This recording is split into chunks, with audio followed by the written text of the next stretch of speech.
Welcome in. It is SEC After Dark, a rather new look SEC After Dark. We're a two man weave here. We're the dynamic duo, I guess. I guess if you want to say. Uh, Jake Thomas, what's up, man? Man, I'm doing great. I'm glad that we was able to fill in the slack this week and keep the show rolling while Steven and Jeb are out on their vacation riding Space Mountain with Goofy, as you said earlier today. So, you know, Yes. and I'm sure they're having a great time. So Yeah. enjoy it, fellas, and I'm sure y'all will probably catch the wrap Yeah. up after we finish. He might be live with us. Who knows? But Yeah, uh, he might be standing in Epcot Center with Pluto, showing him our show. So obviously, this is a slightly different look than what you're used to. mhm, This is the more simplified look. I'm actually doing restream straight from the browser. So mhm. this is a good, fast, convenient way to drop a live show really quickly.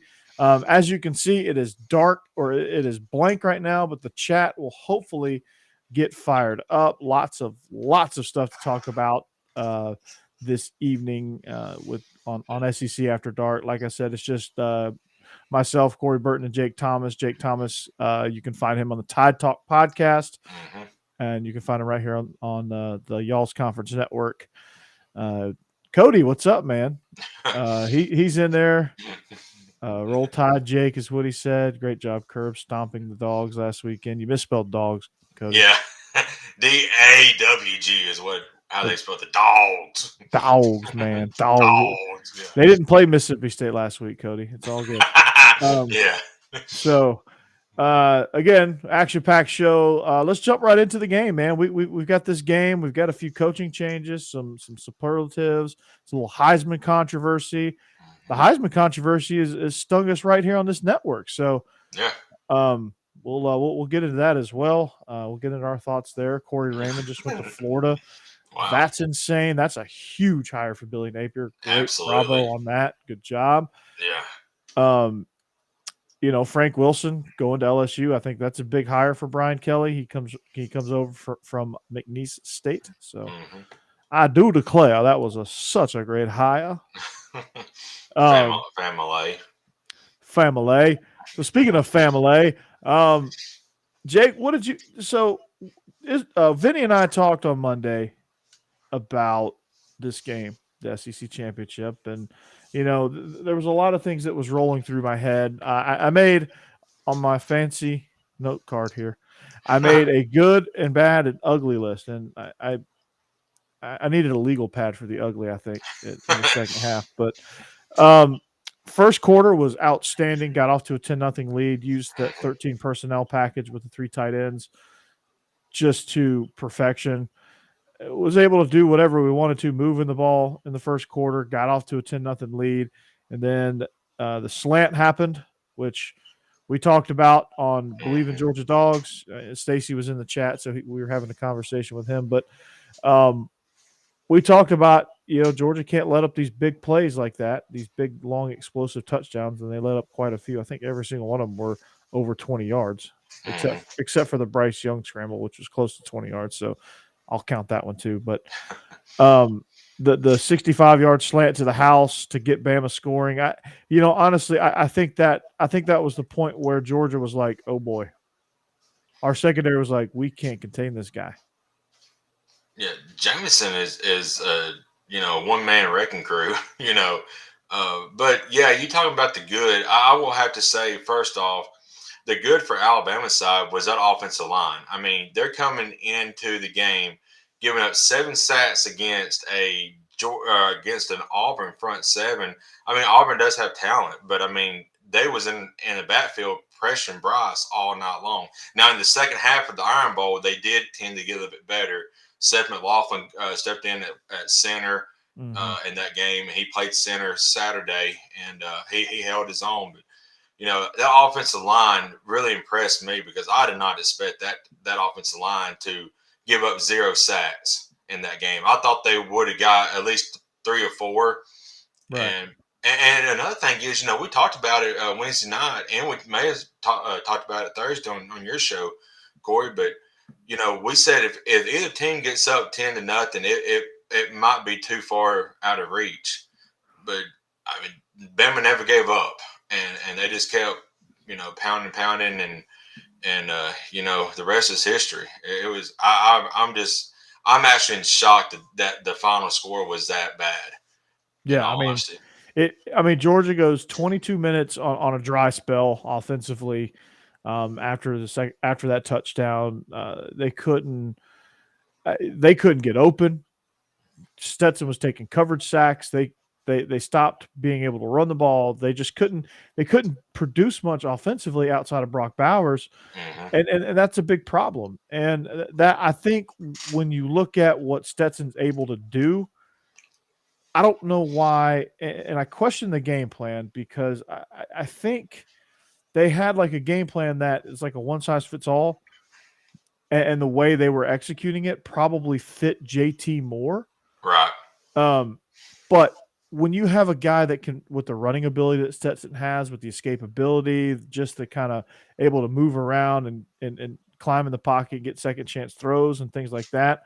Like I felt like you should have moved the receivers a little bit more, did some more motions, featured some more passing game out of the 13 personnel bunch package, get Stetson more involved in the run game. I mean, I think there's some things you could have done with Stetson that could have given you a better chance to eclipse that 24-point mark, because it was obvious Bama did not believe, and they were 100% correct. They did not believe that Stetson was going to push the ball vertically, and he didn't, and he couldn't. The only thing we were able to get when we pushed the ball vertically was a pass interference call because he underthrew it, Right. or George Pickens going up and making a wonderful catch. That was a great catch. It was, and hmm I wish we'd involved him more. But hmm I don't blame Stetson because Stetson played about as good as he can play. Like that's his ceiling. The way he hmm played, I thought he played really well for the most part. The interceptions were horrible, and he's a one read guy. I mean, he's a limited quarterback. There's a reason he was a walk on coming out of high school. There's a reason why he had to leave Georgia and come back to get a scholarship offer. There was a reason why he was third string coming into the season. Like there's reasons for all this stuff. Right. And he was it was obvious that he was propped up by the defense, propped up by the running game, and being able to just just mow people down. And it didn't work against Bama. Yeah. And that's where you got to make a change. And moving forward against Michigan, I don't know what they're going to do with that. But, I thought that was something glaringly. And then defense, right? So let's talk about that. Let's talk about Georgia's vaunted defense. Zero pass rush. They went into a conservative hole. There was no edge pressure. They kept trying to ram everything up the middle. Safety play was absolutely god-awful, atrocious. Lewis Cine probably had one of the worst games I've ever seen him have. This is the worst game he had since Florida last year, where they completely torched him and baited him. Coverages were busted all over the place. A lot of it was due to safety play. You had Chris Smith who wasn't quite healthy, and you had Lewis Cine he's a box player. He's not a guy that's going to play well in space. Yeah, one thing that we also mentioned was we need to run a little bit up tempo to keep you guys on the field and breathing heavy. And Jordan Davis was on the sideline a couple of times on big drives because he was just winded and could be out there. So that kind of disrupted some of y'all's plans y'all had on defense as well. Mm-hmm.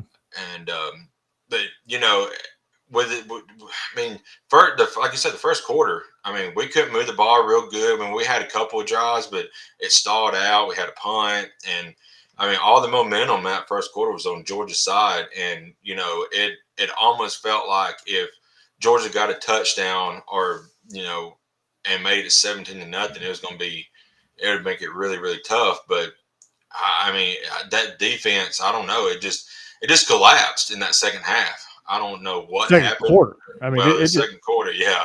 But after that Jameson touchdown right after halftime, I think Georgia's defense finally said, "Screw it, we're going man. We're coming after Bryce," and they had a little bit more success. So I think moving forward against Michigan, like you can't play passive anymore. You just got to come after people. So, but we're going to put this game to bed. Frank, the chat is blazing right now. Frank, Sure the is. Tide made changes. We begged for. I begged for last week. They must like Bill O'Brien. I texted Israel this. Bill O'Brien must have listened to the show He had to. because he did everything we said that they have to do to win, and Hmm. they did. They did exactly that. Yeah. And hats off to Bama. I mean, Bama's Bama, right? Hmm. They're Bama for a reason. They keep rolling for a reason. Jamison Williams is a difference maker, and anytime you have Nick Saban, it doesn't matter how bad you are, you're never down and out. So, Right. um, Yummy rat poison, he's called it. yes, you know, can't. he shoved some rat poison down Kirby's throat.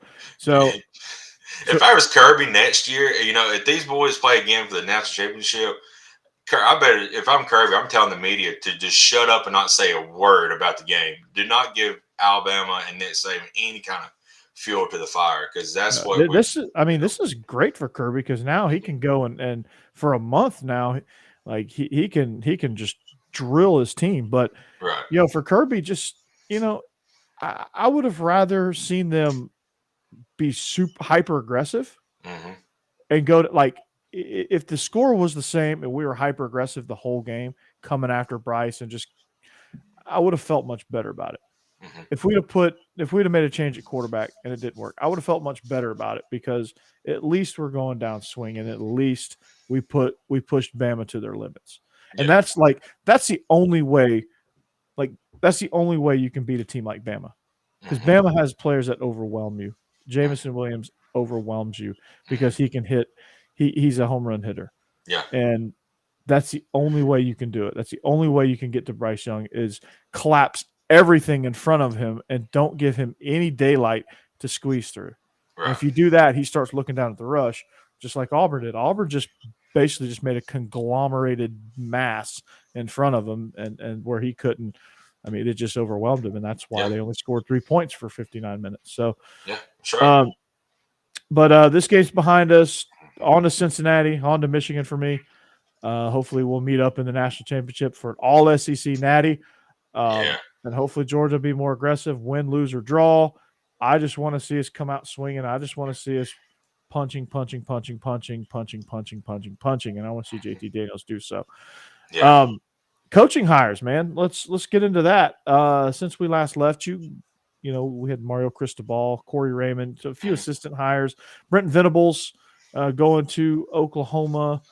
Oregon is still looking. I'm gonna pull up Football Scoop while I get your thoughts on the two newest hires that we've talked about: Mario Cristobal and Brent Venables going to Oklahoma and Miami, respectively. So, what do you think of those two hires? To me, it seemed I like the hire, but I don't like the hire at Miami. I thought it was quick. I thought it was kind of lazy, but I think ultimately he'll do well there.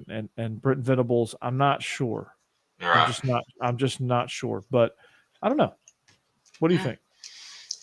I know. It all depends on who's leaving. I mean, they've got a lot of people in the transfer portal, so Oh, and just Marcus Freeman too. Marcus and Marcus Freeman. Freeman, yeah. Yeah. Brent Venables, if he's able to convince some of these guys to stay, he's going to have a pretty good foundation, especially offensively. He's a defensive guy, so you know that might be a big key coming into the SEC in a few years if he's still there. Because I mean, SEC's got some stout defenses, and he's a defensive guy, so that might be one of the reasons why they hired him to get to shore up that defense a little bit. Because once they Mm-hmm. get in the SEC, you're going to have a stout defense. You're going to get beat 50-10 every game. Yep. On the Mario Cristobal, I really felt bad for Manny Diaz, because I mean he's out recruiting guys Have while they they're fired him yet? yeah, that's what I was going to say. I mean, he was out recruiting guys to Miami, and they was running behind his back trying to hire Cristobal, and they hired him and fired Mania. I mean, it was a weird situation how Miami went about doing that. But I think Cristobal, he might, I don't know, he is from Miami, but it just don't seem like a good fit to me. He just seems like a West Coast guy, and he was thriving out there at Oregon. I know he got whipped by Utah twice. Twice. Yeah. Made no adjustments. So No, I don't know, man. Like no, he's Cuban born. He is born and raised in Miami, so he's got that going for him. And yep, he's a good coach. I don't know. Like I don't know about him because like when things are stacked in his favor, he's a great coach. But I think he's one of those roller coaster type guys, hmm and I think he's going to be somebody that's dependent on who he surrounds himself with yeah, because if you noticed with these Utah games, injuries, no injuries, doesn't matter. He didn't make any adjustments. And they just whipped him both times the same way, just punched him in the mouth and Cristobal had no answers. Oregon had no answers. And they had no answers the first time. They had no answers the second time at a neutral site. So hmm I mean, I don't know. I don't know that Miami did their due diligence. Now, if they did their due diligence and they still came around to Cristobal, fine, yeah, whatever. But I felt like they were. I felt like the way they did this is they were trying to hurry up and like he wasn't going yeah, anywhere. hmm Like they weren't gonna lose him to anybody no, significant. Like he wasn't going to like Virginia, no, so, like a conference rival. Like he wasn't going anywhere. So like why rush it? And the way they treated Manny Diaz is just absurdly embarrassing. it is. It's crazy. And what was Oregon's what's their quarterback? Anthony Brown. Yeah, he I had a mean, brutal game. yeah. At least man. Cristobal won't have to deal with him down in Miami. Probably. I don't think he's going to come because he's Now, yeah, no, he's not. yeah, Van Dyke he's not beating out yeah. Van Dyke. Van No, Dyke is I like Van Dyke. yeah. Um, There was Lashley something had him funny. rolling. Yeah, funny thing I saw scrolling through Twitter during that game, the Oregon Utah game, was that Anthony Brown wouldn't even win the Dr Pepper challenge as bad as he was throwing that night. I was like, man, Oh boy. but that was Yeah. that was tough to watch, offensively for Oregon. Yeah. But again, if this is the right hire, then if this is the right move and Cristobal does succeed, that'll be good for college football because when Miami's good, college football is better for that. And the state of Florida has got a little bit more, I don't want to say parity, but it's got a little more competition for Napier. So Oh for yeah, Napier and the Gators. But time will tell. I don't give it an F because he's not terrible and it's good for recruiting. But I give it a C. I give it a solid C because I just I'm just not a big believer in Cristobal. Maybe yeah. I'm wrong. I've been wrong before. If Lane told Miami no, Joe said if Lane told Miami no, then what? I've been right about Lane all along. He wants to win a Natty and beat Saban in the same year. I think Lane is really happy at Ole Miss. I, I I think think he he, is too. I think he likes it there. I don't know that he's going to be in a rush to move, and I don't know that Alabama's really going to like. Do you think Alabama would pursue Lane if Saban were to retire? I don't know. Like, There's a lot of is he posturing for that? You think? I don't know. That remains to be seen. I do feel like Saban's going to get to handpick his next guy, and a lot of Alabama fans, including myself, do not want Justin, Dabo Swinney. yes, So, but no. I yeah, don't think I don't. Dabo would be crazy to leave Clemson at this point. yeah, I agree. Plus, Even he's though, going to be looking for some new coordinators because Tony Elliott's emerged at Virginia. yeah. So we'll see what Dabo does up there. Surrounding himself with great coordinators. But talking about Cristobal being in Miami, that's going to make, like you brought up, recruiting that much tougher for the Georgias and the Alabamas of the world to pick all them guys out of Florida who we have on our teams and stuff. So, Mm-hmm. and Billy Napier, it looks like he's surrounding himself with some good recruiters as well. So Mm-hmm. it's going to be a challenge to pull some talent out of Florida. It seems like. Yes, absolutely, and it's gonna be an old school battle with Florida State, Florida, and Miami. Florida State's improving under Mike Norvell. They Yeah. might be able to sign the max 32. So hmm they're going to finally start getting some Norvell guys in there. So that's going to be awesome for them. They're getting a new AD at Florida State, so that'll be good. Obviously the Gators I think made a plus hire and Billy Yeah. Napier. and then even more A-plus hire with Corey Raymond as their assistant. I know that probably stings LSU a little bit, but Mm-hmm. um, I think as much fun as we poke at Brian Kelly, I think he's going to ultimately be pretty good at LSU. He's a talented coach. I think I'm hoping he's not as phony as he's coming off, but um, uh, Yeah. you know, and then I don't know if Jake, you and I got a chance to talk about Marcus Freeman. I think we talked about him as a possibility, but I think he finally formally accepted the job Mm-hmm. over the weekend and was officially named. And I think that is an A-plus hire too for Notre Dame. I think they've got a gem in Marcus Freeman, and it's pretty telling that none of the assistants left. Yeah. They all wanted to stay, and they all stayed. Yeah. Uh, I think the player's reaction will tell you everything you need to know about Marcus Freeman. Watch his press conference; absolutely nails it. He's 35. Sounds like he's 53 and been a head coach for 20 years. Yeah. It's amazing. Like listening to him talk, watching how his teams perform. I think Notre Dame has got a gem with that one. I hope I'm not wrong, but I think they do Yeah. with Marcus Freeman. That was a great hire in my mind for sure, like you said. Yes, no Mm-hmm. doubt. So, um, but yeah, I think when you look at the coaching hires, I struggle to find like I haven't given any A-pluses and I haven't given any Fs either. I think there's been a lot of good hires. When you look at, we haven't really talked about Venables, but they have, according to Football Scoop, they have finalized a deal with Ole Miss offensive coordinator Jeff Lebby, Yep. worth $2 million annually. So Venables understands that he's got to hire some good people around him. Yeah. Yeah. And he understands he's going to surround himself. He's got a great offensive mind. I mean, look at what Lebby, along with Lane Kiffin, has done for Ole Miss. I think that this is going to be Jeff Lebby's going to be at Oklahoma for 2 years. Let's just get that out there. He's going to be there for 2 years, and he's going to be a head coach. Yep.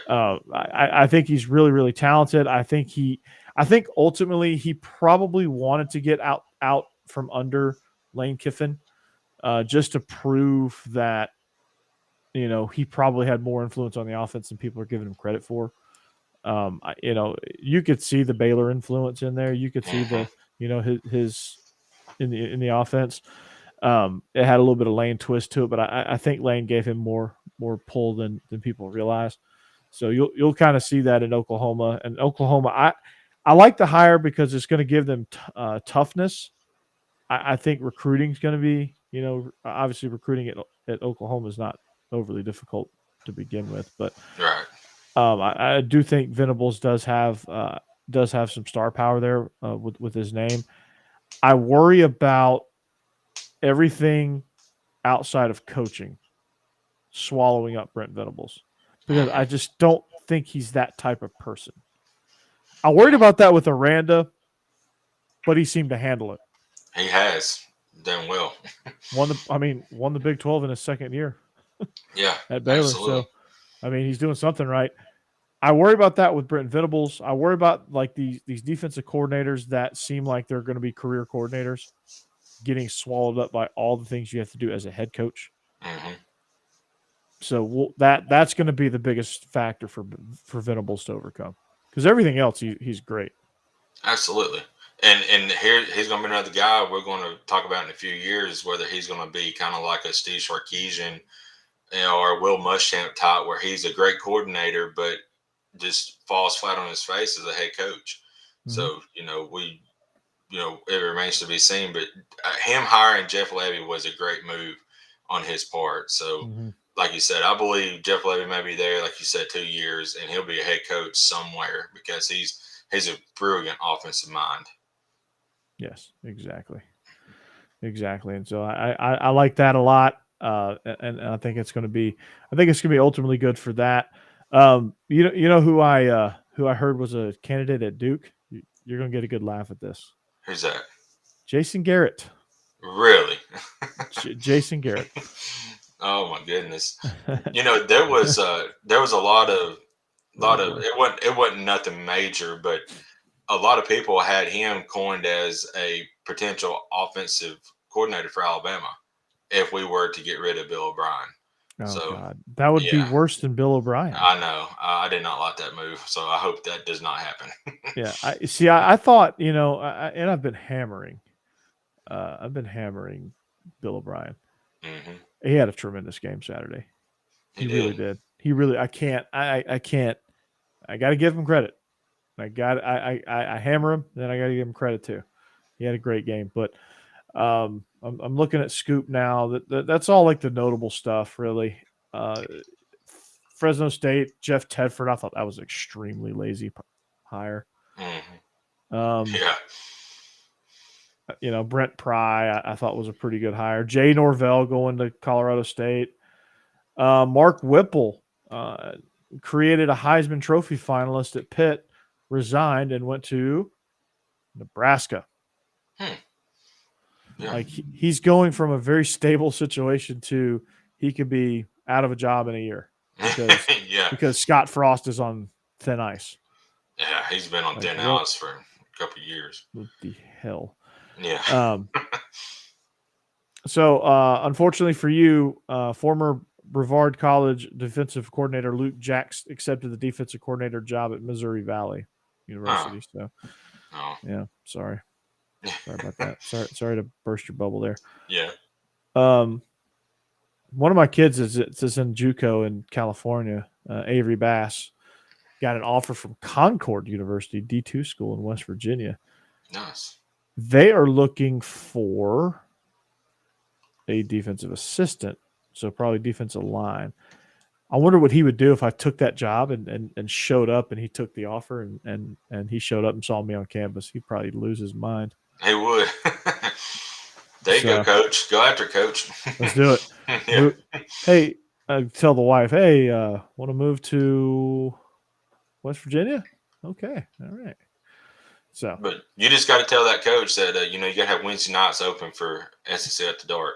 yeah, So it's a must. Like eight that's eight right. thirty. I Yeah. we I got to excuse myself from the staff meeting. Yeah.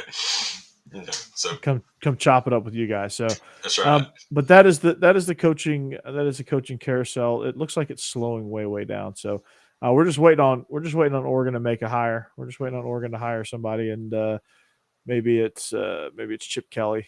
I don't know. Maybe it's I've heard Justin Wilcox as well, which would be interesting because he didn't do much at Cal, but then again, it's Cal. So Yeah, Cal's been down since Aaron Rodgers left, I think. Cal's just never really good, Right.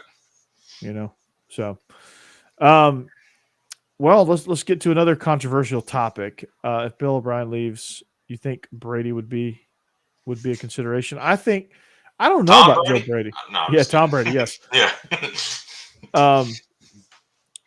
LSU is apparently going after Pete Golding as DC. We'll let him have him. Here you go. Take him, LSU.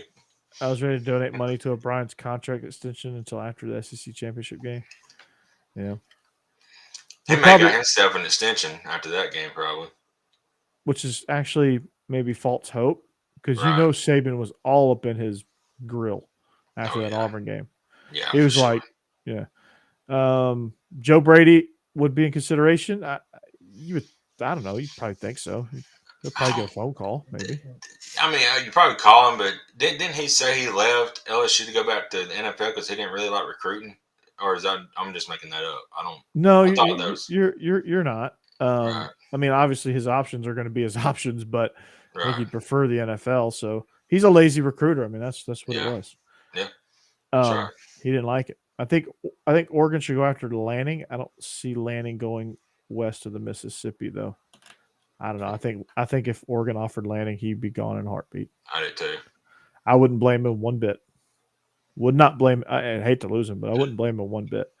Let LSU have Golding. We hire Bo Davis. Yes. Yeah, Justin Riley. That's interesting. Yeah. Yeah, that is very interesting. So, anyway, especially when you still got Jimmy Lake out there. What's is he going to take a head coaching job again? Is he just going to go back oh no, to being a defense coordinator? I don't know that anybody is going to touch that with a 10-foot pole. Yeah, after what happened with him. Yeah, that's another thing. I think his name is I don't think his name carries the same weight now. It, Blackballed from college yeah, football. it's not good. He might get an analyst role somewhere. Right. Nick Saban might be on line one actually. So the coaching rehab center. So Yeah, University of Alabama coaching rehab department. that's right. But who's going to replace Levy? Probably, honestly, Cody, probably an up and comer. Hmm. That's just gonna learn. I think Lane will take it over, and then he'll have somebody an up and comer, kind of groom, and then let him take over when he's ready. You know, there's some analysts, there's some position coaches around the SEC that I think Yeah. could step into that role Did you see what Steven put on Twitter today? Talking today. about that? Yeah, talking about Levy. Um, he don't think he said something about Lane always hires like a Baylor guy, and then when they leave, he goes away from the Baylor coaching tree. So it probably won't be somebody from Baylor that's been in that coaching tree before. So Yeah, I thought that was I mean, interesting. he might go after Kendall He Briles. could, At yeah, I don't know. that'd That'd be interesting. be. If he wants to, he can have Todd Monken. Mm, I mean, I think Todd Monken's good, but he's an NFL guy. yeah, he Like is. he like the NFL scheme wise, it's like your system is your system, and whoever your quarterback is has to play within that system. Right. It's not. I don't know that he's really cut out for like designing it for his quarterback. You know what I mean? That's my one knock on Monken. I thought he's done a tremendous job. Outside of that, though, but okay, so Heisman talk, right? A Hmm. lot of controversy there. I think Cody alerted me to this on Monday. I think Steven kicked the hornet's nest with this, like unintentionally, really, with a comment that he made. I think I don't know if it got taken the wrong way. I don't know. I don't know, but talking about Matt Corral and talking about Bryce Young, and Bryce Young is more important to his team than Matt Corral is to his. Um, I didn't take that as a slight to Matt Corral. I I didn't either. think I think the way I took it, not to blindly come to Steve's defense here, but if he said something stupid, I'd call a spade. But I think Matt Corral obviously should be in New York. I think Yeah. the fact that he's not let's just go ahead and put this out there. The fact that Matt Corral is not in New York and Kenny Pickett is asinine. I think the fact that Will Anderson is not in New York and Aiden Hutchinson is also asinine. Hmm. Um, Kenneth Walker, should be there too. Um, so, I think when you look at Matt Corral, you got to understand that, like, they won 10 games and he was hobbled all year long, right? Pretty Ole much, Miss, yeah. like that's to me that's like a compliment of Ole Miss's roster. To me, Hmm. like you have a lot of weapons that can help you through that. Yes, he gutted out a lot of stuff, but they can bear that a little bit better, uh, ironically than Alabama. Hmm. Like Alabama has, I don't really know this for a fact, but the fact that we've never seen their backup quarterback, I think there's a significant drop off after Oh yeah, Bryce Young, right? yeah, And I think if Ole Miss brings in their backup, I don't know who Ole Miss's backup is either. So, uh, but I think there's enough around him that, and they do some things differently than Alabama, they can make it work. Like Corral was very hobbled in that Tennessee game, and they still won, hmm, right? They made it work somehow. It was weird, but they made it work. hmm. And a lot of it was scheme, a lot of it was opportunistic defense. They just made it work. And that's not saying Corral is not valuable. I'm not saying that whatsoever. But when you look at what Bryce Young does for this Alabama team, you look at it and say, okay, if they're neck and neck, you look at the impact these quarterbacks have on their teams. And Bryce Young was able to obviously do what he did against Georgia, to kind of solidify that. And he did, I don't know, like when you're looking at these neck and neck races, you've got to there's things that there's razor's edge things that you have to look at and break down. And unfortunately for Ole Miss fans, Bryce Young wins a lot of those battles, those small battles. Kenny Pickett, don't know why the hell he's there. Yeah. I don't know. That's no. I think they use his pro projection to do that, and I think he's gonna be a good pro, but he's not better than Matt Corral at all. He's not more impactful than Matt Corral. No. I think I think Matt Corral has had a tremendous career at Ole Miss. I think he's meant a lot to that program. Not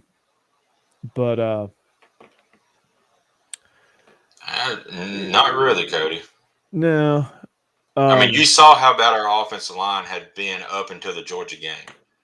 Any average quarterback would have been killed if it wasn't for Bryce Young's ability to get out of the pocket and make plays himself. And he had to do that a lot this season. And I mean, I have been on record. I don't think I've said it on this show here, but I said it to some of my coworkers. But Alabama, Bryce Young gets hurt at any point this season and is out in an extended period of time, we probably have 4 losses. Matt Corral, was injured, like you said, Corey, most of the year, and they still won 10 games and only lost, 2? So, I mean, and like I said, there's no slot to Matt Corral, but if Alabama lost Bryce Young, the step off between him and Paul Tyson is huge. And when we have a dynamic guy like Jameson Williams that can open the top up over a wide receiver, you got to have a quarterback to throw it to him. And I don't think Paul Tyson is accurate enough. I don't think he can throw a deep ball, with any kind of accuracy. If Georgia had a person that could throw a deep ball, we might, Jake and I might have had a very different conversation at the top of the show. Right. I mean, it makes a difference. It does. It makes a difference. I think, honestly, I think Lane has recruited a better backup situation to Matt Corral than Alabama has at this point. Mm-hmm. I think that speaks to Ole Miss's roster. I think that says that Ole Miss's second and third teamers are pretty damn good. They are. Snoop Connor's technically the second string running back. He'd be first string on most ball clubs in the conference outside of Georgia, really. Yeah. In the conference. I mean, I can't think of another. I think he'd start at Bama. I think I don't think he starts over Zamir, but I think I'm trying to think of another program where he wouldn't start. Definitely would start at Florida. He definitely would start at Vandy. I don't think he starts over Tank, but at Auburn. But I don't think Auburn figured out how to use a running back consistently, so no, he would have hit the portal anyway. So, but yeah, I mean, I just think it.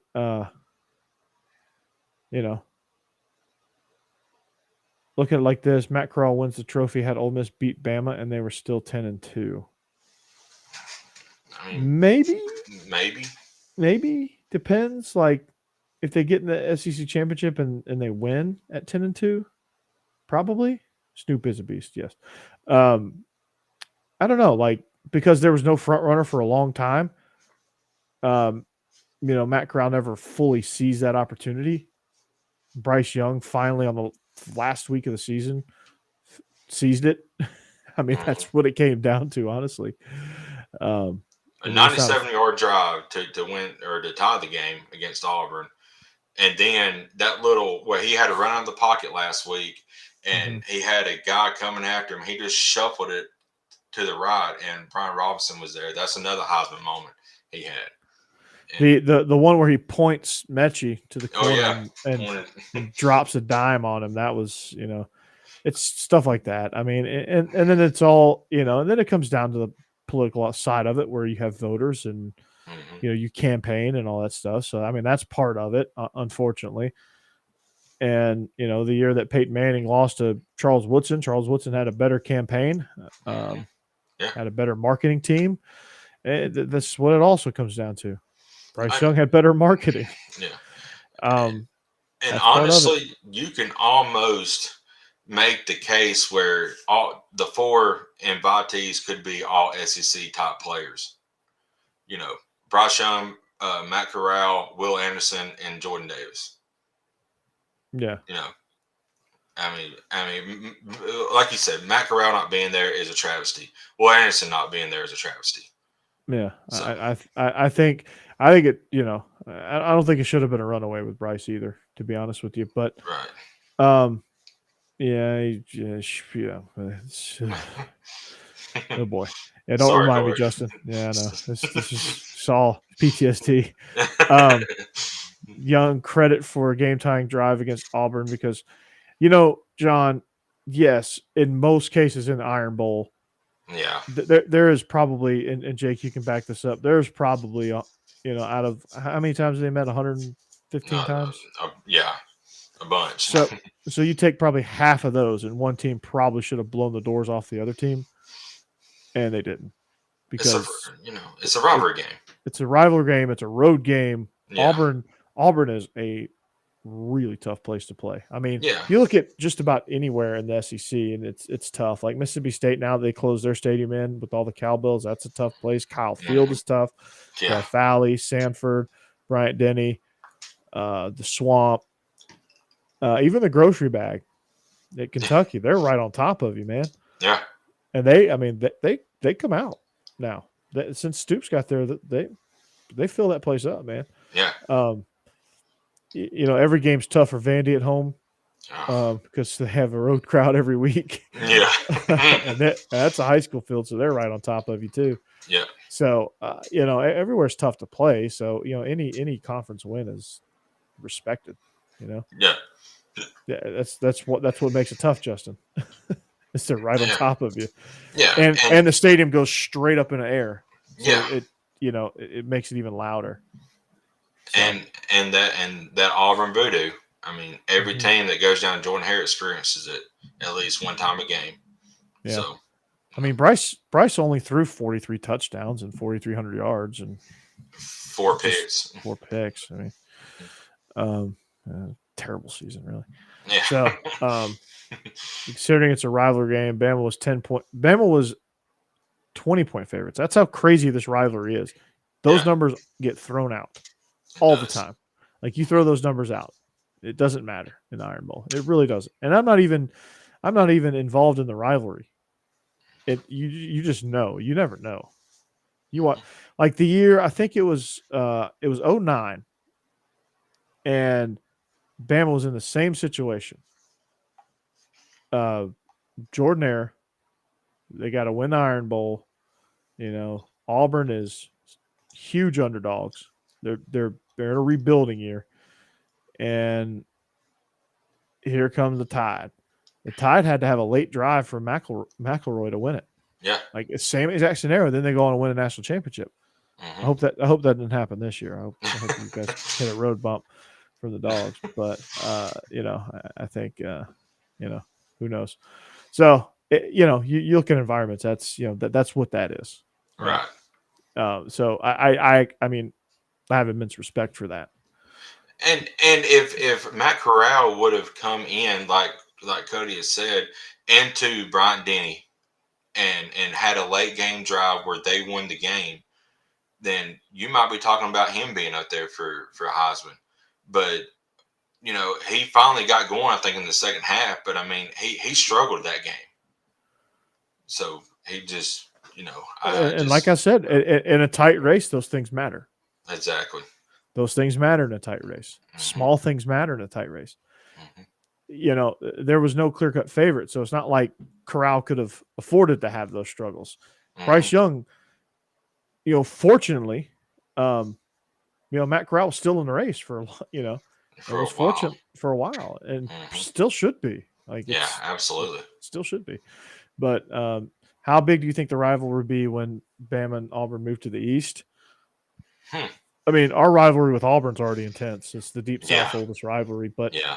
um, I think we're starting to get a nice little rivalry with Bama. Oh yeah, It's it's like the rivalry or respect. We hate each other on game day, but you look at each other and go, man, that was intense. That was a good game. yeah. That's how I look at Bama. Like, if you look at Nick Saban and you can't respect Nick Saban, I know it drives you crazy that he just keeps kicking everybody's ass. But man, Not me. it I know you guys need to enjoy this, man. You Yeah. Bama fans get spoiled, man. Well, yes, we are big time. I think that's where all the hate comes is from Yeah. the spoiled Bama fans. But for anybody that looks at Saban and is like, Bama's just fun to watch, man. I hate I never thought I'd admit that. I'm like, it's like rooting for the Yankees, but I don't really root for Bama, but I just enjoy watching them play. Hmm. You know, it's just like they're good. You know, they're just dominant, and Saban just different problems figures it out, It's and crazy. they just win, man. They just figure it out. Like you lose coaches like that, like Saban should have been 9-3 this year Yeah, with, yeah. with all the changes. They should have been 9-3 this year, Hmm. Absolutely. but they figured it out. Hmm. They figured it out. So who knows? But all knows Bama's in the playoff playing Cincinnati, which poor Cincinnati, they're just gonna run into a buzzsaw. Michigan's playing Georgia. Hopefully they're running into a buzzsaw. I think what Michigan does really well with Blake Corum and Haskins, Hmm. they run the ball really well. That's Georgia's strength defensively. So they're gonna have to run the game through Cade McNamara. Yeah. Can they win with Cade McNamara? I don't know. It remains to be seen. He makes some nice plays, but he's not Bryce Young. Yep. John, the guy that replaces Nick Saban is going to get fired in year 2, regardless, because Yep. he's not going. Like they might as well hire me for 2 years just to bridge the gap. You know, Yes. it's yeah. I mean, hire me. Fire me after 1 year. Give me that $700,000 $1 million buyout. I'll take the job and get fired after year 1. Well, Um, the thing about it is, Stephen has said it time and time again on this show, and I agree with him. It's not about the next hire; it's the hire after the next guy that's going to be key for Alabama. I do believe. yeah, and that's where Florida State struggled because the Hmm. hire after the next hire after Jimbo was That a was disaster. a disaster. Um, I think having Jimbo under Bobby Bowden for 5 years before he took over, I thought that's what made that work. But Hmm. then the hire after Jimbo, which I kind of treated like the hire after Bobby because I thought Jimbo was just kind of Bobby extended. Hmm. They just totally whiffed, and they got Norvell, who's been struggling, but I don't think a lot of that's on him right now. But I mean, you can see they're, besides the Florida game, they absolutely laid an egg against Florida. yeah, But you can they've see been that playing hard, man. they have, but they're right there. Florida State is. So who knows? John, That I ACC love may be it. fun in a couple of years. Yep. So, Mm-hmm. but Yep. And I'm hoping, John. I'm hoping we get all the Yankees and the West Coasters and the Midwesterners all riled up at an all SEC natty again. yeah, I hope that would so. be great. That That would would be be awesome. awesome. Yeah, I would love that. Sign and me up, man.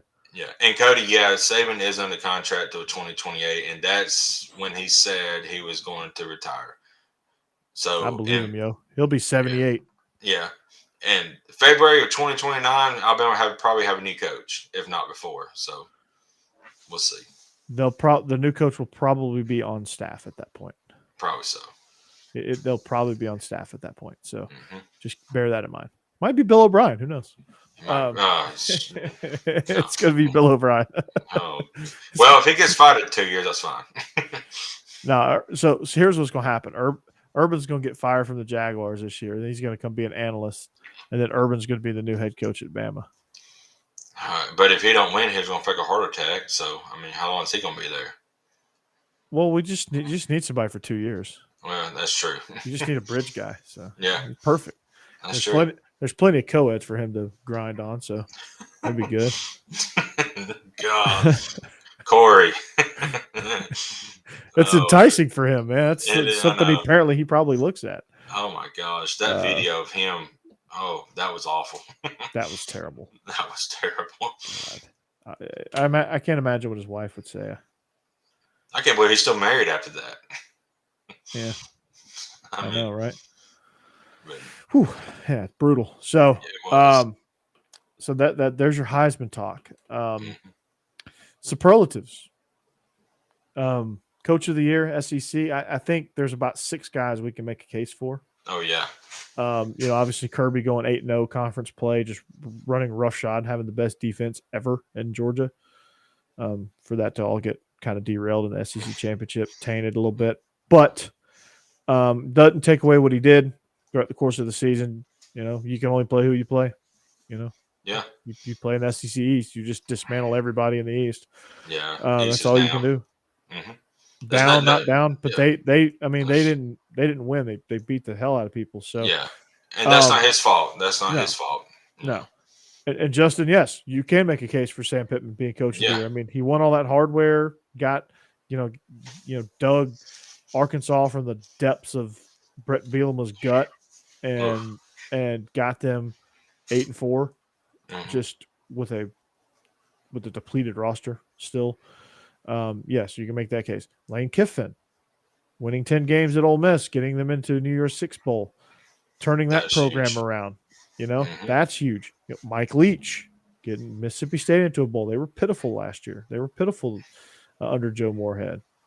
Josh Uh, Heupel. Josh Heupel, like they lose an Hmm. All-American team to the transfer portal. Yeah. They have nothing. Mm. And they You won know, 7 games. and they won 7 games, Yeah. and they're going to Mark beat the hell. Stoops. They're going to win 8 because they're going to beat the hell out of Purdue. Absolutely. Mark Stoops, another 9-win season at Kentucky. Like he's Mr. Consistent. Like Hmm. somehow he managed to take a minus 15 turnover ratio and turn that into 9 wins. Just imagine if they had a better turnover ratio, that might be 11 games. Hmm. Um, then you got Shane Beamer, who took an absolute dumpster fire at South Carolina. Like South Carolina might have been the worst team in the country last year. Took them to 6 wins. Hmm. Right? Yep. That's your 6. Nick Saban. I mean, I guess I Saban. mean, I obviously Yeah. Saban Yeah. Yeah. just continues to churn out SEC championships with new coordinators. Yeah. So that's 7. That's half the conference Yeah. that you could legitimately make a case for. I mean, they had to give it to somebody, right? So, Right. they picked Kirby, I guess, this year. So, but they had to give it to somebody. But any one of those 7 would have gotten it. I would have been cool with it. Yep. And I'm fine with Kirby getting it. I was kind of, shocked that he actually did, but what he did in the East was incredible. Just the But dominance. I yeah, think just the just overall dominance. dominance. Yeah. You know, um, take away that ugly loss there to Bama, which it turned from a war to just momentum Hmm. overwhelming you. That's just all Yeah. that was. Hmm. So yeah, Brock Bowers, freshman of the year. That was great. I mean He that is a I mean that's stud. I mean that's pretty obvious, right? Alabama didn't have any answers for him Saturday, and I don't know if we play again if we will then because we don't have anybody that can guard him. No, you don't. He's a great. But I mean, unfortunately, you do because we don't have anybody else. But George Pickens will be more healthy. mhm. But Bryce Young was first team All SEC. Tyler Batty was first team All SEC. I thought I thought Zamir should have been in their first team at running back. Jameson Williams, obviously. Mhm. Traylon Burks, Brock Bowers. The blocker of the year, I think they had an award for top offensive lineman. That's Darian Kennard from Kentucky. Yeah. Pretty obvious there. Valus Jones from Tennessee was your first team all purpose guy offensively. Evan Neal on the offensive line from Alabama. Georgia had Jordan Davis on the defensive line. Yep. Ole Miss had Sam Williams, and Texas A&M had DeMarvin Leal, and Georgia had Devontae Wyatt. Those were your four first team all conference.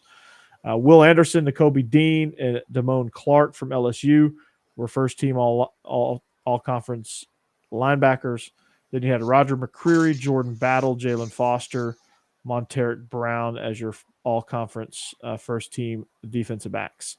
And then Harrison Mevis and Jake Kamard is the first team punter, and return specialist is Velus Jones, which is pretty unanimous selection there. So I honestly, my only deal was the running back situation. Like I thought there was running backs better than Brian Robinson in there that could have been in that first team spot with Batty, like Spiller, Rodriguez, Zamir, James Cook. You know, those guys I thought should have got consideration there. But if that's my only gripe, then I think the SEC nailed it, man, with the first team selection. Yeah. Noticeable second team guys: Matt Corral was second team quarterback. John Mechie made second team with Wandale Robinson. I mean, you look at these receivers. There was a lot of production at the receiver spot, the wide receiver spot. I thought they should pick more than two wide receivers I thought they should have picked three. I think Wandale probably would have made first team if there were three. Jalen Wiedemeyer, your front runner for the Mackey Award, was the second team all conference tight end. Tell me how that makes sense. Jamari Sawyer, notably on the offensive line. Cade Mays, Justin Schaefer, second team guys. Jerry and Ely was second team all purpose. Phildarian Mathis was second team defensive line. Jalen Carter was he's a backup. He's not even a starter, and he made second team all conference on the defensive line. That's pretty crazy. Henry Toto, Bumper Pool, and Zacoby McClain were second team all linebackers there. Georgia finally got themselves a DB. How was Lewis Seen? Oh, okay. Yeah. Lewis Seen is not an all conference DB. He's just not, man. He's just not. I appreciate it, but he's just not. Jameson Williams was second team all conference as the return specialist. So let's see. All Americans. Let's see. SEC had 13 total selections, 9 on the first team in the All American list. Nice. So let's see. From the SEC on first team All Americans, Bryce Young, Jameson Williams, Brock Bowers. First team All American, but he's not going to win the Mackey Award. Really? That's wild. Evan Neal. Those are your first team offensive guys. First team defensive guys: Jordan Davis, DeMarvin Leal, Will Anderson, Nakobe Dean. Those are all. Let's see. Yeah, those are all the first team guys. Second team All Americans from the SEC: Tyler Batty from Missouri, second team All American.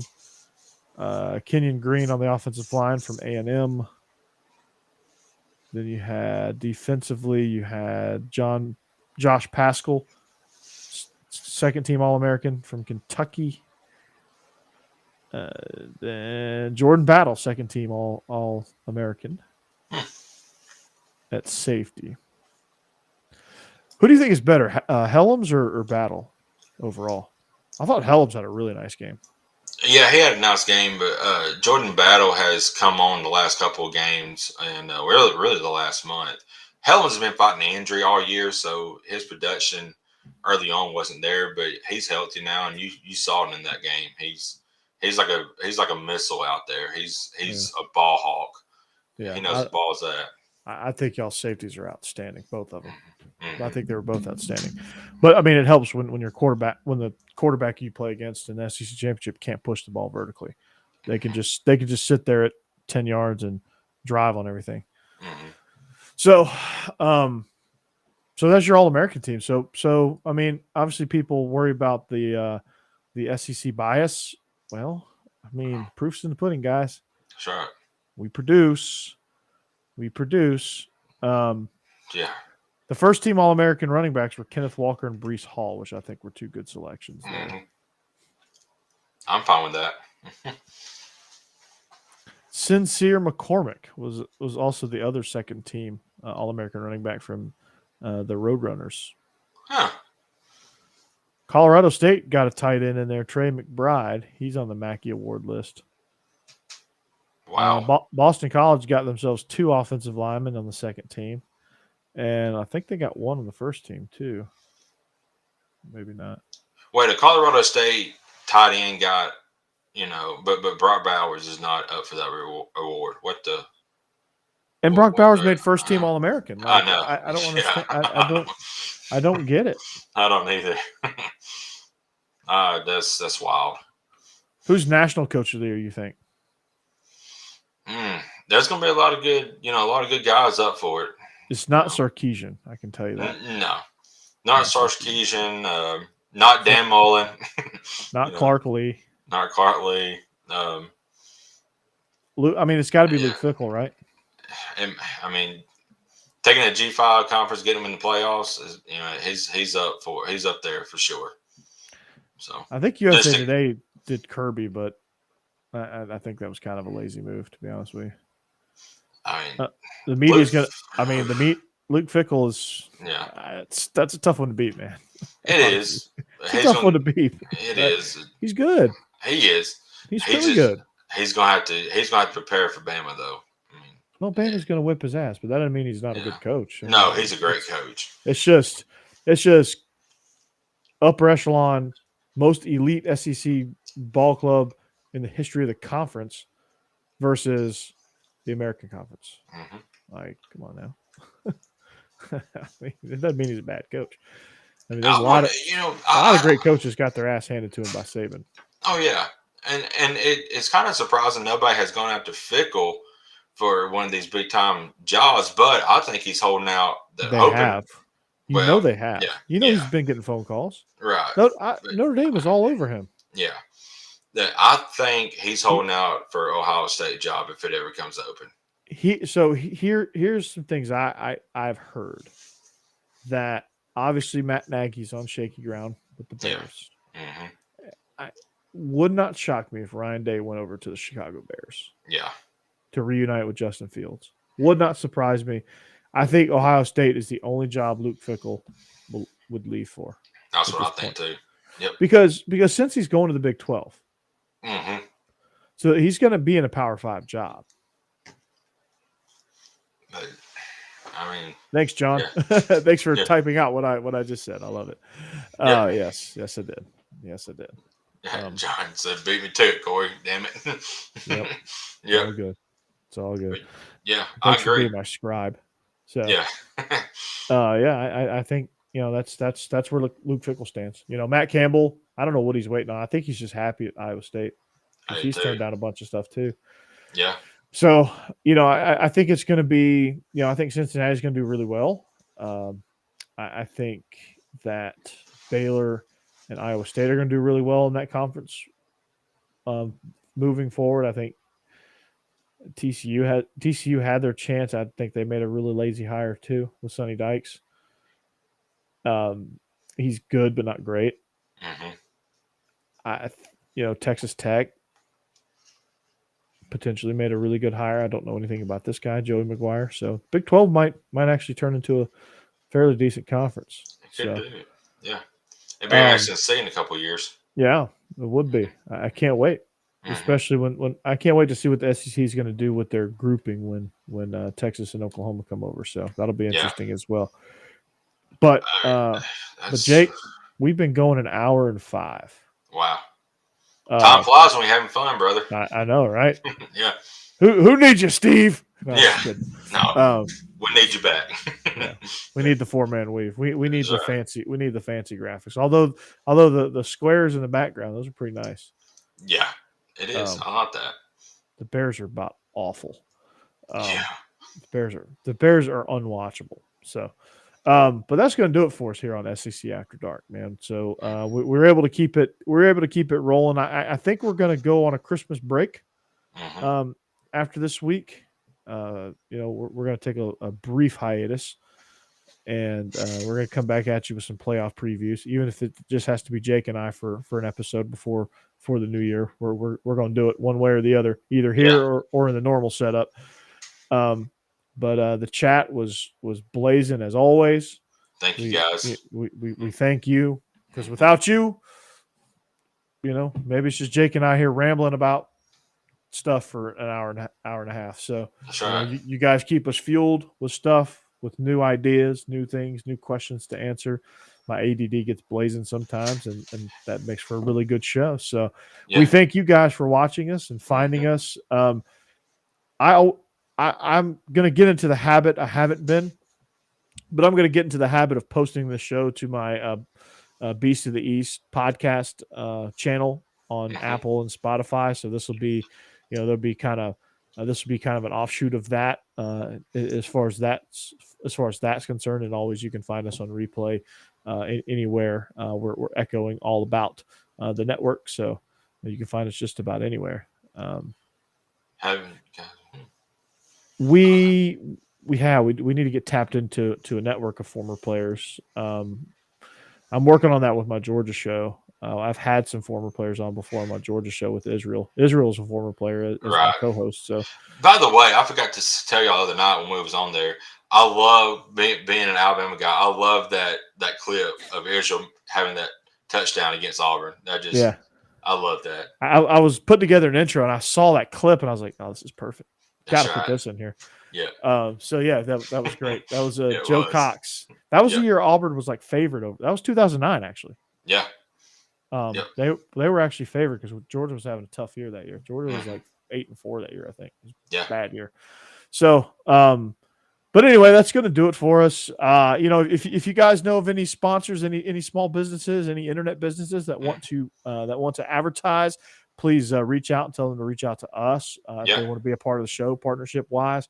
If you guys know anybody, let's get into that too as well. If you know somebody, or if you yourself, if you're watching us, want to get involved, want us to do a read, or want a graphic, obviously on our normal setup, which is not now. Right. By all means, check us out, and we'll get you taken care of. We are 100% customizable on deals, so we can do what works for you. So the main thing is to get your name out there and to help us out a little bit. DM us if you feel like you want to donate to the cause. Feel free to reach out to us. I'll gladly take a little bit of that too as well. Just donate to the cause a little bit. That'd be much appreciated. It is not mandatory. It'd just be out of the kindness of your heart and the Christmas spirit. So DM me on, find me on social media at Coach Burton36 on Twitter, at Burton.Corey on Instagram, at Believe in Dogs on all social platforms. So find me and reach out if you want to do that as well. That's ways you can get involved and have an impact. So, but you guys in the chat, man, you guys are awesome. Yep. However you found us, we thank you. And we hope to keep doing a good job for you. We hope to provide some fun, good insight, and some banter, and get back to drinking our cocktails. I didn't have one tonight. It's probably why my hot takes weren't so hot. So they weren't piping hot today because I didn't have my friend Jim Beam. So anyway, I want to thank you guys again. We are SEC After Dark. We are on the Y'all's Conference Network. You can also find this show on podcast form on Beast of the East podcast channel. So it'll say SEC After Dark, so you'll know that it's us, and you can listen to it that way if you're in the car and you can't watch, but you still want to listen and listen back. If you missed part of the show, please catch up on that. But until actually, I was going to say until next week, but I think we're going to take a little bit of a break, and then we'll come back, preview the playoffs, and then once conference basketball gets going, we'll start diving into that a little bit, and we'll get this thing rolling, man. This thing it's only the beginning, so that's right. But Well, we're going to catch you guys after Christmas. We hope you have a Merry Christmas. We'll wish you a Happy New Year when we see you again. But we hope you have a Merry Christmas. We'll see you when we see you. For Jake Thomas, I'm Corey Burton. We are SEC After Dark. So long. Merry Christmas. Have a great night. Have an even better weekend. Thank you. Goodbye.